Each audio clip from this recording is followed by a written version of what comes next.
અમદાવાદના રિવરફ્રન્ટ પર ફસાઈ ડબલ ડેકર બસ। જી હા, ગાંધી બ્રિજ નીચે ફસાઈ ગઈ હતી એએમટીએસની બસ। માંડ બસ બ્રિજ નીચેથી બહાર નીકળી। રિવરફ્રન્ટ પર ડબલ ડેકર બસ કેમ દોડાવાય તે પ્રશ્ન ઉઠી રહ્યો છે।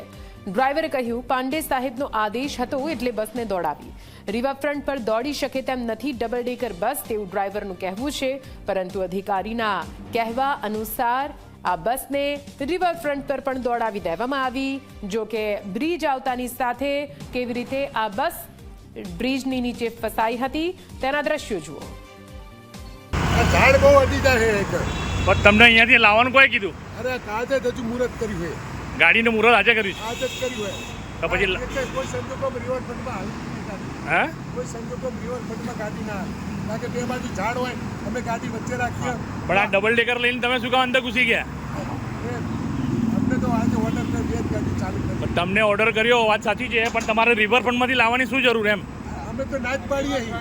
તો કોઈએ તમને કીધું? એમનું નામ પાંડે સાહેબ લખી દો। પાંડે સાહેબે કીધું છે કે રિવરફ્રન્ટમાંથી ડબલ ડેકર લઈ જવાની? હા, સારું। અરે શું કહું, બે બાજુ ઝાડ અડી જાય છે, બરોબર? અરે ઝાડનું કોઈ લેવા દેવા નહીં, પણ તમે આ બ્રિજનું જોઈને તમે કરો છો એની વાત કરું છું। બ્રિજમાં અમે બે બાજુ ફોટા પાડે ને ગાંધી બ્રિજમાં, એટલે કેમેરા હા વધી જાય, સાઈડમાં કોઈ ગાડી નાખે। સારું।